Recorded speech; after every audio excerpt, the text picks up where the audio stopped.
So tonight I have two stories to tell you, and they're great stories, but when I was thinking about how I would go about teasing the stories like I do at the top of these episodes, I couldn't quite think of sort of what the connective tissue was between them.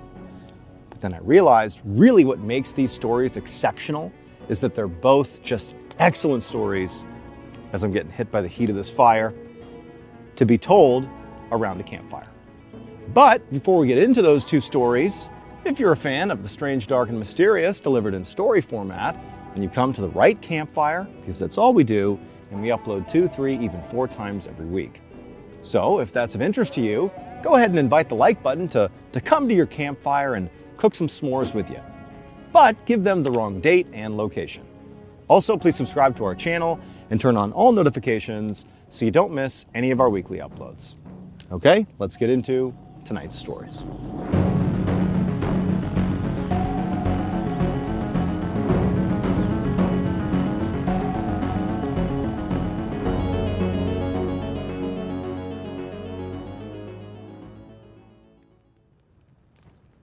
In the late 1990s, in rural New York, there were these two teenage girls named Rachel and Molly, and they were both very good friends.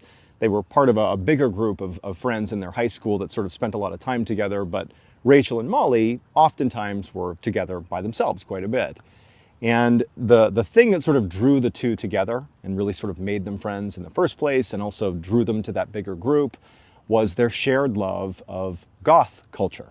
So being goth, especially in the late 90s and early 2000s, if you were like a high school kid, basically meant you wore all black clothes, you had like black nail polish, black lipstick, your hair's black, you sort of embraced all things dark and macabre. Some people were genuinely very into sort of like the idea of embracing the dark side of things. Other people just did it as like a fashion statement. But in the late 1990s and early 2000s, it was definitely a thing, certainly in America. And Rachel and Molly were both very committed goths, and they just sort of loved that whole vibe. And one of the things that Rachel and Molly really liked to do as goth teenagers is they and their group of friends would go hang out in the local cemetery. Now, at first, the reason they did this was actually to sort of be ironic. It's like they were known as the goth kids in their high school, and so the idea of them hanging out in a cemetery just seemed kind of too on the nose. And so they went out there almost like a joke, the whole group of them. But they found this cemetery was kind of a cool hangout spot, and they began to really enjoy hanging out in the cemetery, and it became sort of like their go-to thing, especially on the weekends. Now, typically when Rachel, Molly, and their friends would go hang out in the cemetery, they would do so at night to sort of maximize, the darkness, really leaning into the whole goth side of things. But also, they would always go as a group, like it was Rachel, Molly, and several other people that would be in the cemetery hanging out at one time. Like Rachel and Molly did not go there just the two of them, it was always a group. And part of the reason was it was just more enjoyable that way, but also, despite their love of spending time in the cemetery, it was still a cemetery at night, and it was, a little bit creepy. And so there was, strength in numbers, and so they liked being there with a group. It felt safer. One Friday night, Rachel was home alone when she got a call from Molly. And Molly asked her, hey, do you want to go hang out in the cemetery? And Rachel's like, duh, like, that's what we do on the weekends. I'd love to go. Like, come pick me up. Let's go. And so Rachel, she gets all ready and, she's waiting outside. And eventually Molly shows up in her car. And the first thing Rachel notices is that Molly's all alone in the car. She is not with the group that normally she would be with when they picked Rachel up. So Rachel, she walks out to the car and she climbs in and she says to Molly, like, hey, so are we now going to pick up the rest of our friends? Like, where is everybody?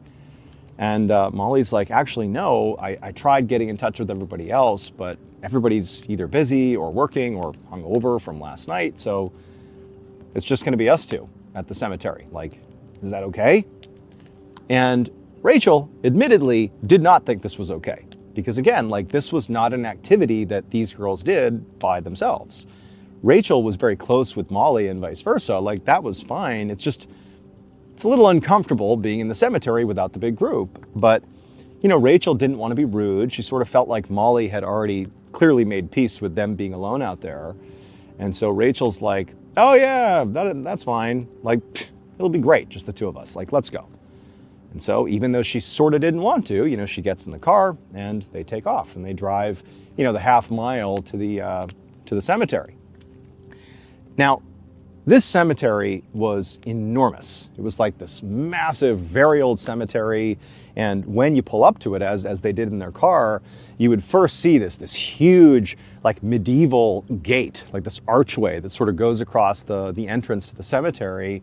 And like the big wrought iron gates, they're sort of permanently open, but it's this very like sort of Gothic looking, archway that you drive through. And then once you're in the cemetery, the road you're on basically cuts down the very middle of the cemetery all the way to the backside. It's huge, probably like over a mile from one side to the other. And it sort of split the cemetery into two big parts, the right and the left side as you go in. And where they, Molly, Rachel, and their friends loved to hang out was sort of, as you're driving into the cemetery, like the back left corner. And the reason they liked that area is because on the left side of the cemetery, sort of on the left-hand side, there were sort of like rolling hills that all the plots were in. And in particular, in the back left corner of the cemetery, there was like this one depression in the earth where there really weren't that many tombstones. And there was like a big boulder sitting at the bottom of the depression and a tree that was next to it. And so basically, if you were scanning across the top of the cemetery, just from the gate, looking out at the entire expanse of land, anybody that was down in that sort of depressed area in the back left corner, you basically couldn't see them. They're sort of tucked away down there with the rock and the tree. And so for, teenagers, for Rachel, Molly, and their friends, that was like a great place to hang out and kind of be away from the prying eyes of the public. And so, Rachel and Molly, they drive through this gate and they make the familiar drive right down the middle of this road all the way to the very back of the cemetery. By this point, it is getting dark outside. It's not totally dark yet, but it's pretty dark. Nobody's out at the cemetery. No one really ever was. Occasionally on the other side of the cemetery, basically on the exact opposite side from where they would hang out, sometimes the college kids that were in town, there was a university in their town, they would sometimes hop the fence on the other side, and there was like a little bonfire section, like right up against the fence in the cemetery. Totally not allowed, but they would sneak over and do that sometimes. But that was sort of rare. But other than those occasional college students over there, the cemetery was basically always vacant. And so they get to the other side, they park their car, they get out, and they walk right from the road, basically right down this it's a gentle sloping hill, but down into this depression, their hangout spot. And once they get down there, there's that big rock and the tree, and they each took up positions sitting on the rock, leaning against the tree, and then just began crushing cigarettes and just hanging out, because that's what goth teenagers in rural New York in the 1990s did. So Rachel and Molly, they're doing their thing. They're having a nice time. They're swapping stories. They're talking about their boyfriends, about drama at school. And eventually, it gets fully dark outside, and the girls are still just having a nice time. And Rachel's actually thinking to herself, like, actually, this is kind of nice. Like, this isn't scary. This is kind of cool. Like, I'm having, good one-on-one time with my buddy here. But eventually, as they're down there, they start to smell smoke. Now, remember, periodically, on the other side of the cemetery, like pretty far away, was that bonfire area that college kids sometimes would, start bonfires over there. And, when Rachel and Molly had first come into the cemetery, they had looked over there and hadn't seen a fire. But they're thinking, we've been hanging out here for quite a while. It's entirely possible that in the time we've been down here, that those kids have hopped the fence, started a fire, and that's what we're smelling. Now, the fire itself really had no bearing directly on whatever Molly and Rachel were going to do that night. I mean, they're on opposite sides of the cemetery. But Rachel and Molly knew that historically, whenever there was a bonfire over there, eventually the police would always show up, because you're not allowed to do that. And they would kick off, the kids, they'd make them put their fire out. And then always the police would do, a check of the entire cemetery. And anybody that was hanging out in there, like Molly and Rachel were, also got kicked out, even if they were not starting fires. And so Molly and Rachel, they look at each other after smelling this fire, and they both sort of have the same thought, like, we should probably just leave, before the police get here and make us leave. And, after all, they'd been there for quite a while. They were about ready to leave anyhow, so this was like no big deal. So, they put out their last cigarette, they got their stuff, and they turned and began walking back up the hill, back in the direction they had come down on, back in the direction of their car. And as they're walking up, they're expecting to crest the hill and, see their car and see the whole cemetery and, maybe way off in the distance, maybe they'll see a flicker of the bonfire that they must be smelling. But as they walk up and they see their car and they look out across the cemetery, they don't see a fire over there. Instead, basically right over to their right, 100 meters away from them, was another sort of depression in the cemetery, another rolling hill that sort of went down out of sight. And they could see basically the tops of a flickering fire in the neighboring depression, 100 meters away. Now, when they showed up, they were definitely alone on this side of the cemetery. There was nobody else here. And so clearly someone has shown up and started a fire while they were here. And they've never seen any behavior like this. This is completely unusual. No one starts fires over here. What is that? So the two girls they're curious. Did the college kids come over here to start a fire? Because again, they can only see the tops of the flames of this fire down in this neighboring depression. They can't see the person or people who are around it. But they're thinking the people over there have no idea that we are over here. And so the two girls are like, well, what if we kind of go back down to where we were and sneak up the far side of our sort of hilled in area and poke our heads over and see whose fire this is. We'll see the college kids and see what they're doing. We can spy on them or something. And the two girls are like, yeah, why not? We're already here. And so the two girls, they turn around, they walk back down into the base of their depression where the big rock and the tree was that they were just sitting on for the past couple of hours. And they walk past it basically to the other side and begin walking up that hill. And as they're getting closer and closer to the top of this hill, when eventually, once they reach the top, they could peer over and see the fire and see whoever was there. Right as they got almost to the top, Rachel sort of unintentionally makes some noise, the way she was walking, and she sort of made a sound as she stepped on something, but she accidentally makes a fair amount of noise. And the only noise in the area was the sound of the fire. They hadn't heard any voices yet. And so Rachel, she just covers her mouth and looks over at Molly, and Molly kind of looked at her what are you doing? We're sneaking up on these people. Why are you making noise? And the two girls, they just freeze for a second, waiting to see if, whoever was over there heard them and sort of reacted to the noise Rachel made. But it was silent, sort of eerily silent. And at this point, Rachel and Molly, it was the mood just shifted. They had not reached the top of the hill yet. They had not seen whoever was at this fire. But it was something just felt wrong now. And the two girls looked at each other and they're like, maybe we should just turn around and leave. And they both were like, yeah, let's get out of here. This doesn't feel right.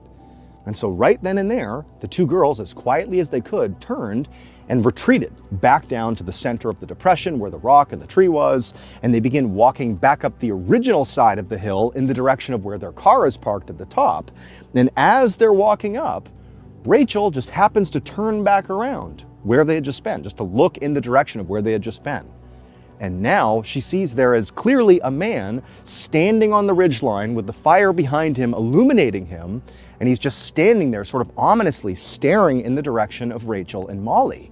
And he's just not saying a word, he's just looking in their direction. Clearly he was the one over at the fire, he must have heard them. And Rachel, she whips around and she's like, Molly, look.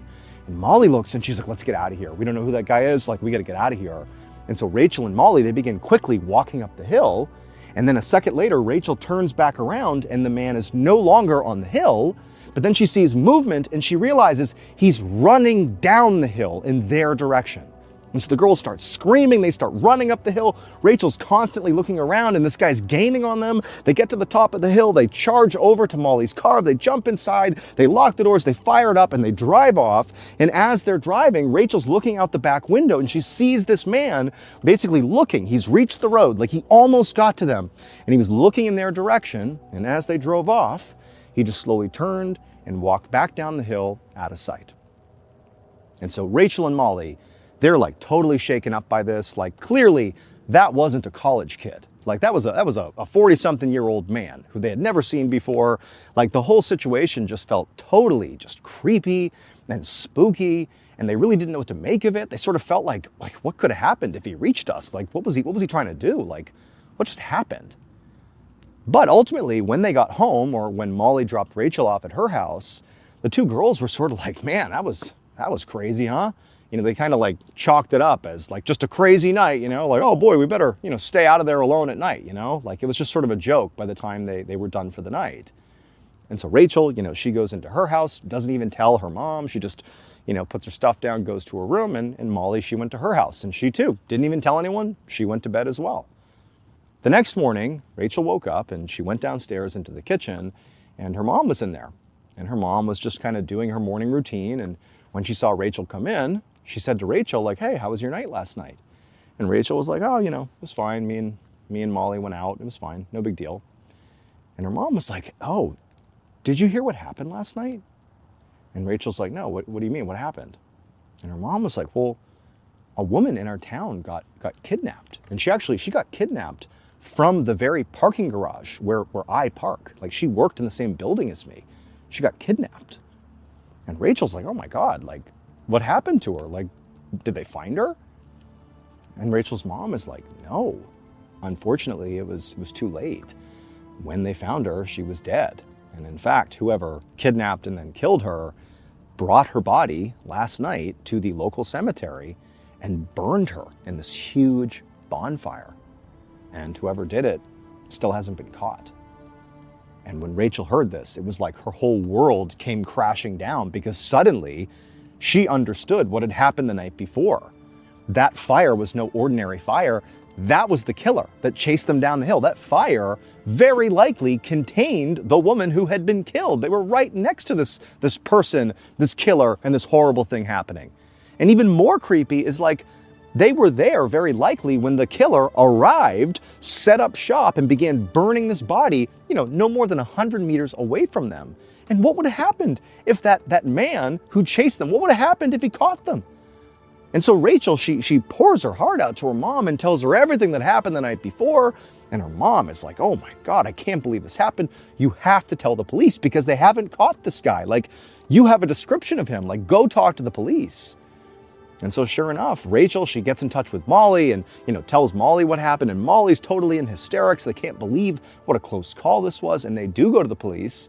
They tell them, to the best of their ability, what they remember about this guy, which unfortunately was not much. It was like he was average height. He looked to be maybe in his 40s. Like there wasn't much to their description.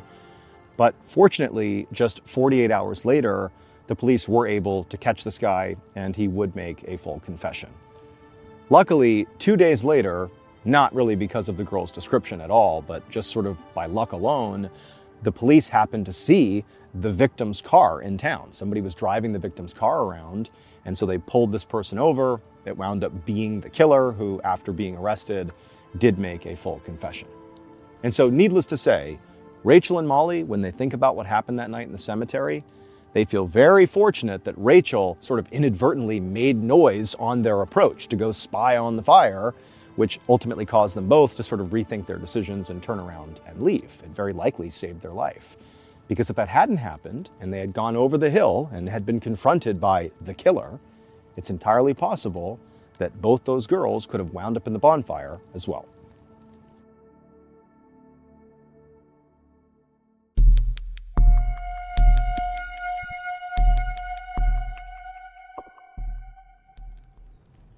So before I became Mr. Ballin and, told stories on the internet, strange, dark, and mysterious stories, I was in the military.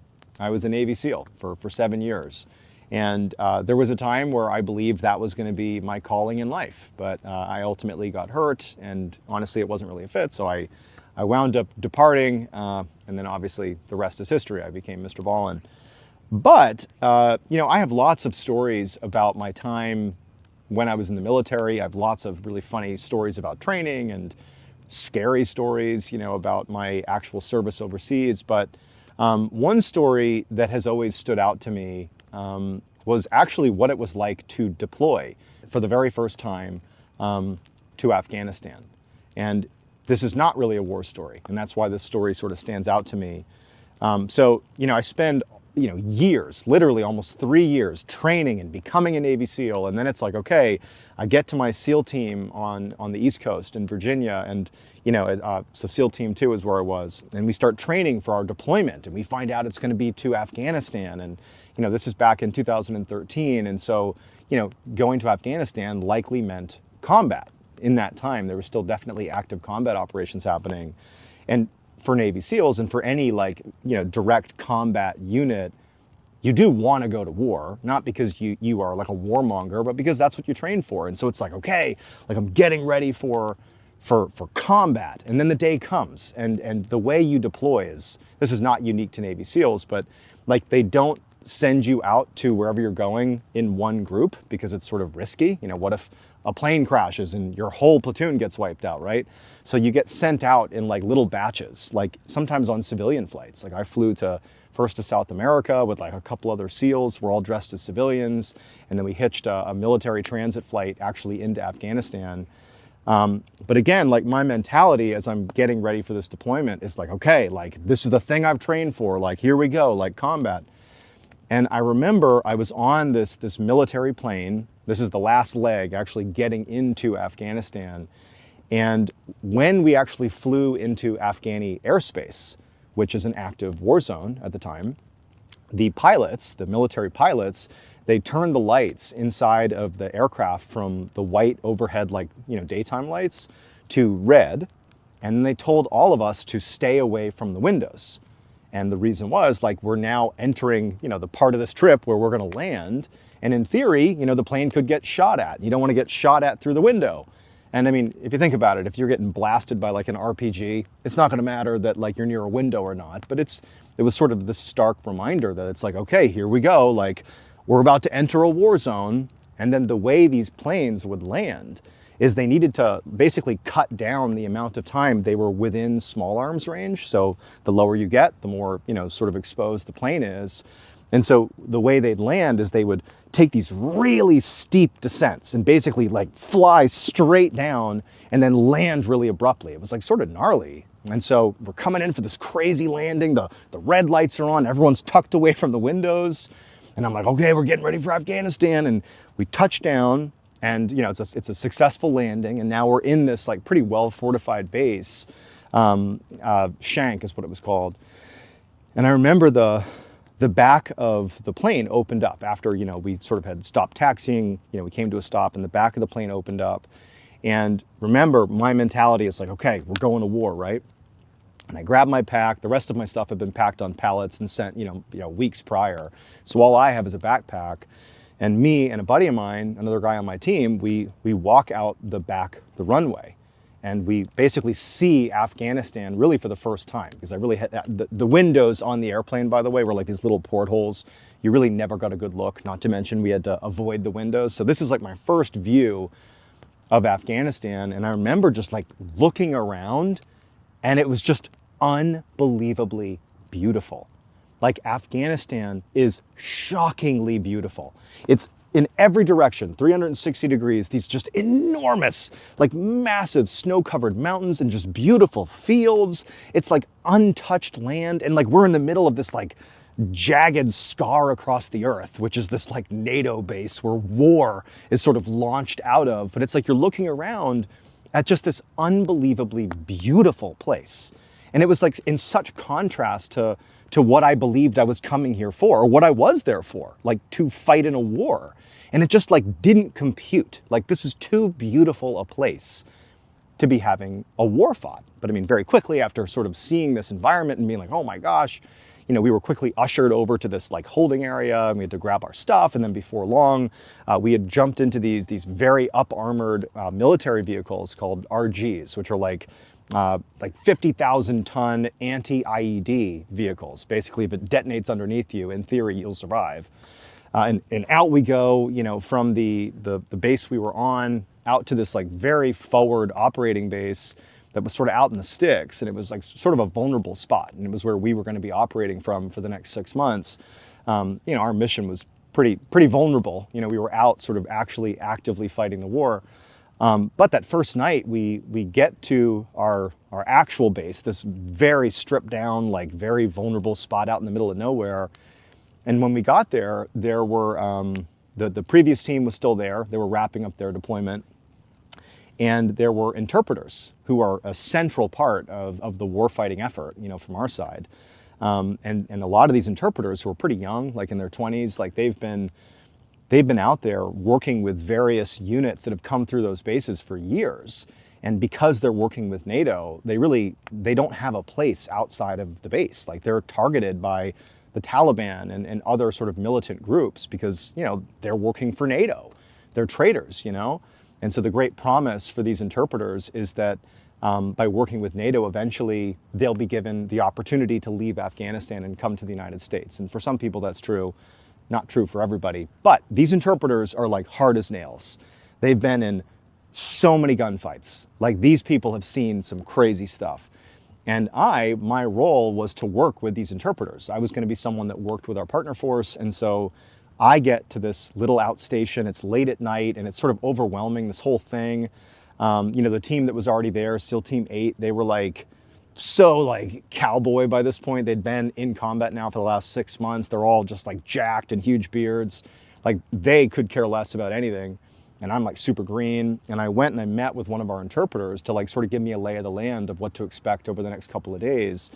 And so we talked about some operations we'd likely do and sort of, got to know each other a little bit. But at some point, one of these interpreters, the guy I was talking to, who maybe was like 25, 26, and I was in my 20s too, he said to me, he goes, bro, and they all talk in like Western slang.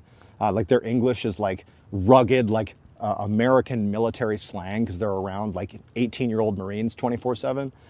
He's like, bro, have you heard the story of what was in the cave in Kandahar? Now we were in a different part of Afghanistan, but he was referencing Kandahar, Afghanistan.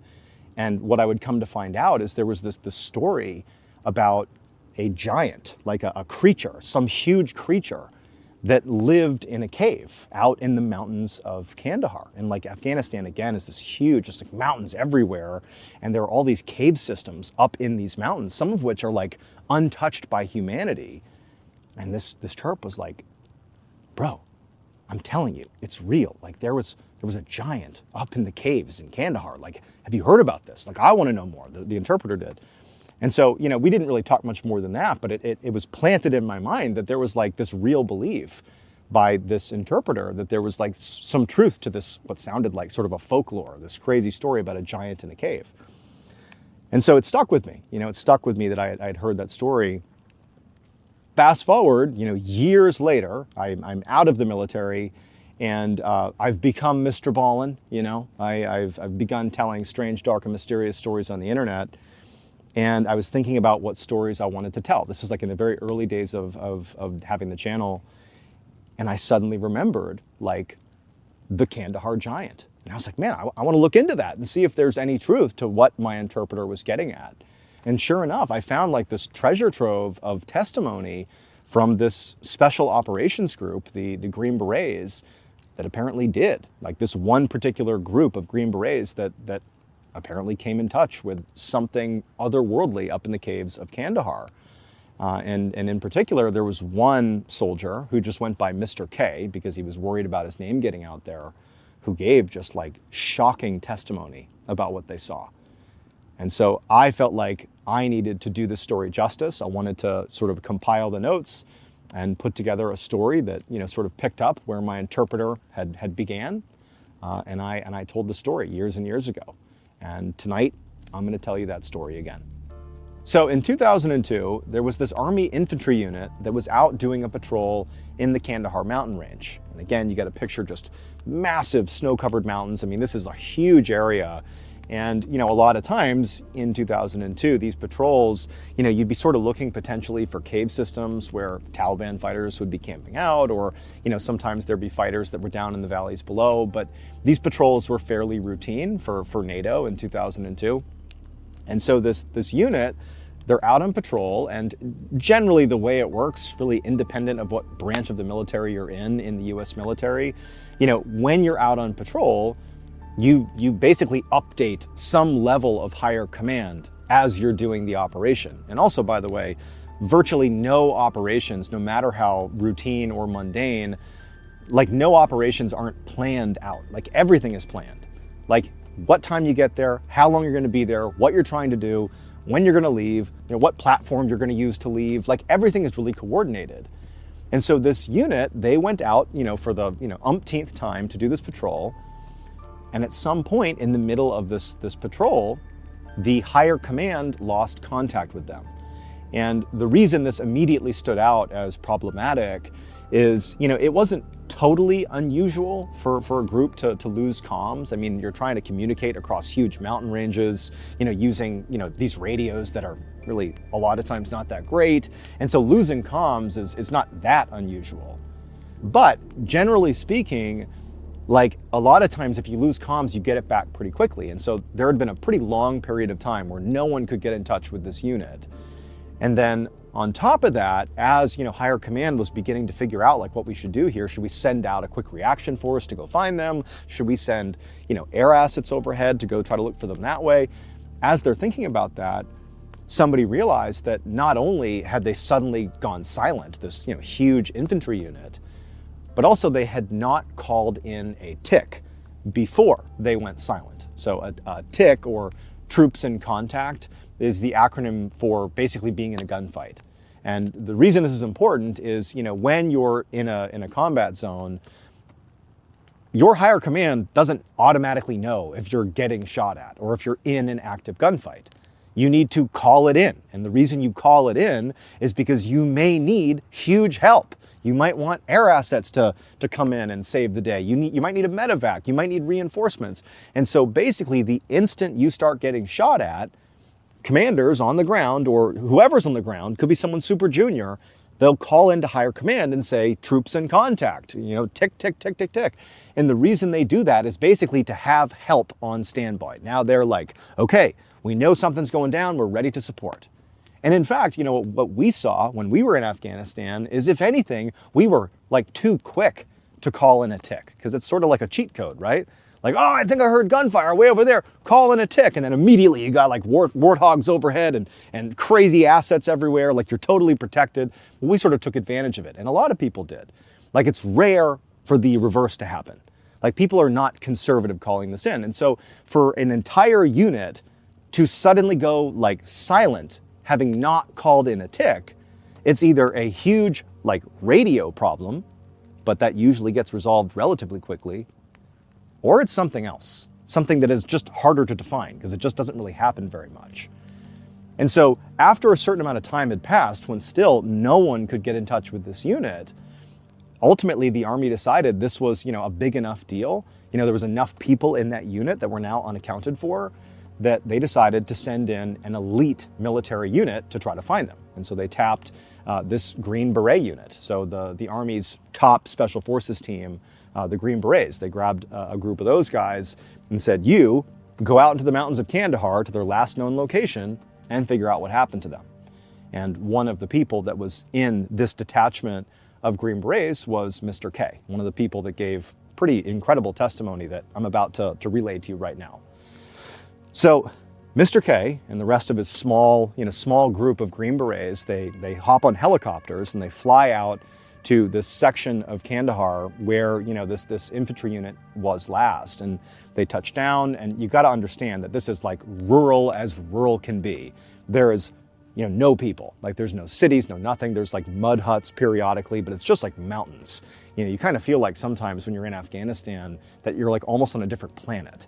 And so they touch down and they look around and they see nobody. Like there's no locals. There's certainly no, American military or NATO. It's just like a wasteland in all directions. And they know that the area they're searching is pretty sizable and it's very mountainous. So it's going to be like a very rough several days of basically hiking through the mountains trying to find any sign of this unit. And so they touch down and they all have like extremely heavy packs on. I mean, you got all your ammo, your equipment, like this is a rugged thing they're doing. And they start hiking through the mountains. Based on the brief that unit had given before they stepped out for this mission, they sort of had a rough idea, Mr. K and his unit, of the direction of travel. And so they're sort of following that direction. But as they're hiking through the mountains, I mean, the unit that Mr. K was a part of, they didn't find anybody. And for several days, I mean, they're out there in the mountains just hiking all day. You know, they came into contact a couple of times with the enemy, but there wasn't even any ticks or anything. It was just like at a distance, like, oh, there's some fighters over there. But they're on a mission to find these missing soldiers. So they're not trying to engage with anybody else. Like, they're just hiking and looking for any sign of this unit. But again, for a few days, they couldn't find anything. Finally, though, on the fourth day of this rescue mission, so during the daytime, Mr. K and his team, they're walking along the mountain range, and they decide to take this goat trail that they can see right ahead of them. It sort of goes up and over the top of this mountain. They decide, okay, we're just going to take that goat trail and see what's on the other side. You know, there wasn't any clear agenda for why this goat trail was of interest, but they're like, oh, you know, everywhere else we're walking is just rugged and awful. At least this goat trail, a literal trail made by goats running along this area, is easier to walk on. So let's take that, we'll follow it to the other side, and we'll see what's up there. You know, and also we'll be up higher and we can maybe get a view down into the valley on the other side, and maybe we'll see something. And so Mr. K and the rest of the Green Berets began making their way up this goat trail, which sort of, you know, meandered its way up and then eventually onto the other side. And as they're walking up, they start to notice these little bits of plastic and metal sort of strewn about on the trail. And at first, as they're walking, they don't actually know what they are. But as they keep moving, they start to realize that these are parts of military equipment. Like, these are parts of radios and other stuff that would definitely belong to, for example, an infantry unit. And so now, like, Mr. K and the others, they got their rifles sort of ready to go. They're walking up more apprehensively because they're thinking, like, this is obviously connected to what we're looking for. Like, who knows what we're gonna find once we cross the top of this mountain? Like, are we gonna find like a bloodbath? Are we gonna find the missing unit waiting for us? Like, they don't know. And so they continue walking up this trail, and as they get higher and higher, they find bigger and bigger pieces of military equipment on the ground, like whole military backpacks, like bigger chunks of radios. And then also they began finding bits of uniform, like military uniforms that even in some cases still had like name tags and patches on them. And they were able to see very clearly that those uniforms, at least, definitely belonged to the specific unit they were looking for. So they know, like, they've discovered their first real lead here, and it doesn't look good. And so up the goat trail they go, and they finally get to the very top. And I say this, you know, I'm trying not to be biased because obviously I was a Navy SEAL and I think very highly of US Special Operations and their training. But, you know, Green Berets and Navy SEALs, they're very different and definitely do different jobs. But in many ways, they are peers, certainly in terms of like the rigor of training. And one of the things that is just absolutely true, and I've seen it in combat, is that when stuff gets wild, like in a combat scenario, in a dangerous scenario, these Green Berets would have absolutely fallen into their training like flawlessly. This would not have been, no matter how crazy or how insane whatever they saw on the other side of the mountain, whatever it was going to be, they were ready for it. And so they would have been like dialed in, making their way up the mountain, getting ready to handle whatever's up there. And so, you know, Mr. K and his team, they make their way to the very top of this goat trail. And when they crested the top, what they saw was like this plateau. So it wasn't like a peak, it was like this flat section of the mountain. And actually there was another section of the mountain that sort of went up beyond the plateau, and there were these huge like cave entrances that sort of basically fed out. These 3 cave entrances fed out onto this plateau, as if it was like the plateau was the front porch and the cave entrances are like the doors that lead into this upper section of the mountain. And on this plateau, scattered all over the place, is not just, you know, more pieces of military equipment, but also pretty obviously human bones, or what appeared to be human bones, like scattered about. And there was, you know, no living people up here. The missing unit was definitely not up here. But it looked like if they were up here, I mean, something horrible happened to them. And so once they reached the plateau, again, you got a picture like this elite military unit, they would have immediately taken up positions all around this plateau because they know these cave entrances have to be explored. You have to see who's inside of there. Like, is the missing unit in there? Are the remaining survivors taking shelter in there? Are there combatants in there? And so Mr. K and his unit, they sort of detailed taking up positions, getting ready to engage if they had to. And then once they were in position, Mr. K and the guy he was next to, his shooting buddy, if you will, were tapped to go up to the entrance of one of these caves and just look inside. And so silently they got up and they walked across this plateau while the rest of the team is sort of looking outward and also looking in. So there's 360-degree security. So Mr. K, he walks up along with his shooting buddy, and he said he looked into this entrance, this huge, massive entrance, like could easily just walk into this opening, but it's totally dark inside. And so he goes into the cave, and once he gets in there, like it's very dark, and he's sort of trying to look inside to see if he can see anything. And it does go back a little ways, but he barely takes a couple of steps into the cave when he realizes like there's like this sheer cliff within the cave. Like you basically walk in and then it shoots straight down. And Mr. K, he caught himself and he looked down to see if he could see what was down sort of in this pit within the cave, but it was just too dark, he couldn't see anything. And then, like as he's standing back up again, getting ready to sort of assess what he should do next, he sees like a flash of movement in the far backside of the cave, basically beyond this crevasse that he can't cross. And so Mr. K instinctively raises his gun like he's ready to engage whatever this is, but before he can, this enormous spear, like a massive javelin, comes soaring out of the cave and impales the shooting buddy. His name was Dan, the other Green Beret that was next to Mr. K, who went up to explore the cave. The spear impales him, sends him flying back, and this is in plain view of all the other Green Berets. They all see this happen, and then like in the space of a few seconds, this massive, just enormous human creature, this like 12-foot tall thing, comes bounding out of the cave, clears the crevasse, and charges out onto the plateau. And it sort of looked like a huge person, but again, it's like 12 feet tall. It's got 6 fingers on each hand, 6 toes on each foot. It's wearing various animal skins, got this huge red hair, red beard, and it runs out to, presumably attack the Green Berets. But immediately they just start shooting it, and in like seconds, this massive creature falls to the ground, dead. And so at this point, like after the creature is down, nobody knows what to make of this, but again, it's like they fall back into their training. They immediately, once they know the threat is down and there's nobody else coming out of the cave, they run over to Dan to provide, life-saving care. But Dan's dead. He was killed by this javelin.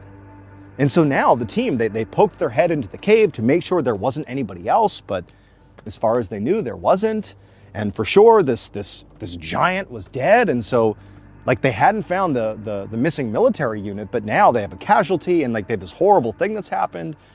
And so one of the team leads for this Green Beret team, they end up calling higher command and they say, hey, you got to come get us. Like we can't even tell you what just happened, but we have a man down, killed in action, and we have this combatant, this creature, we don't even know what to call it, but you got to get out here and you got to take this thing too. We don't even know what it is.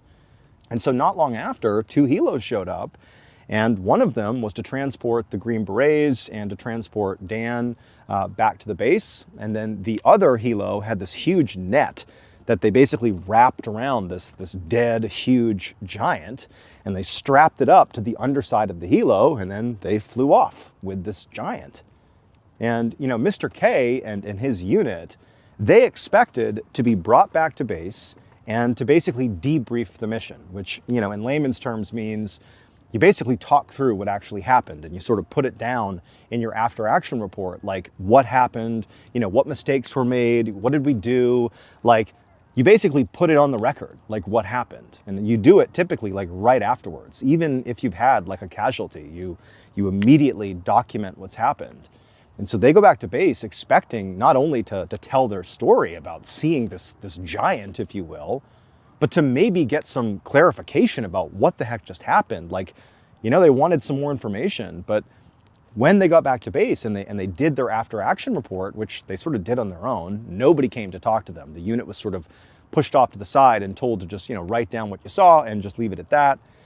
After they wrote it all down and they included, the truth, everybody on the team saw what they saw, they were told by higher command that they actually could not publish those details in their after action report, and they had to change it. Like we can't say you fought a giant in a cave. We can't say that. Like there's no way that's true. You can't say it. And so Mr. K and his team, like despite knowing it wasn't true, they went and they changed the report. And they just said they came in contact with the enemy, and the enemy, through small arms fire, killed Dan. And then after they submitted this, erroneous report, they were then told to sign all these non-disclosure agreements to basically say they would not talk about what they actually saw in that cave. And after that, Dan and the rest of his unit, they were basically told, you can't talk about this. This is too sensitive. And they even went looking for more information about it. And they found that all of the reporting in Afghanistan around that time about that operation had been heavily redacted. Mr. K never even found out what happened to the missing unit that they had gone out looking for. Like, it was just this big mystery. But fast forward 14 years to 2016, and Mr. K just felt like he didn't want to keep this a secret anymore. And he spoke to some other members of his team that were there, and they too were just like really shaken up by what happened and just felt like it was wrong that nobody knew. And so that's what ultimately prompted Mr. K to go public with his story. And also when he went public, what he also discovered is that other people sort of in the military hierarchy also had some level of exposure to this giant. What Mr. K would discover is that after the giant had been hoisted in that net by that helo and flown off somewhere, apparently it had been brought to an airfield in Afghanistan, another NATO base, and pilots that were going to be transporting this to another base remember seeing this 12 to 15 foot tall giant looking person with 6 fingers on each hand and 6 toes on each foot in this net. They remember seeing it and actually describing it in their after action report. And they would say they were told not to include those details. And those details were redacted and made top secret. And so basically Mr. K, after coming forward, quickly learned through the grapevine that basically everybody affiliated with the giant was told not to talk about it. And the government basically shut it down, redacted it, and made it top secret. Now, I don't really know what to make of this story. There's a part of me that does want to believe that, the testimony of Mr. K is totally legitimate. But there's also a part of me that knows that, this could all just be made up. But a lot of people claim to have seen this thing. And I remember so distinctly, my own interpreter back in 2013 being so convinced that there was something in the caves in Kandahar, and he really wanted to know more about it. It's like, there's some level of truth to this. I was, in Afghanistan, and I was in the mountains of Afghanistan, not Kandahar. I was in Logar. But we used to walk by and look up and see these cave entrances, and I gotta tell you, it's unsettling. Who knows what's inside of those things? It doesn't seem entirely impossible that a giant could be in there, Like this is a landscape that's just, it's different. It's like a different planet out there. But, really what you're left with here is you have an entire infantry unit that's still unaccounted for, at least publicly, and you have an Army Green Beret in Dan who was killed in front of his team, and they want answers. And, it's like what you see is the government apparently went to great lengths to cover up what happened, or to at least disguise the truth. Whether or not they're covering something up remains to be seen, but I think there's more to this story that we simply don't know. But I'd love to hear what you think in the comments, so why don't you let me know in the comments and I'll get back to as many people as I can. Hey everyone, just a reminder, I'm going on tour this year, which means if you go, you can experience never before heard stories from me live and in person. We did this in 2024 and people loved it. So get your tickets today at tour.ballinstudios.com right now before they sell out. That's tour.ballinstudios.com.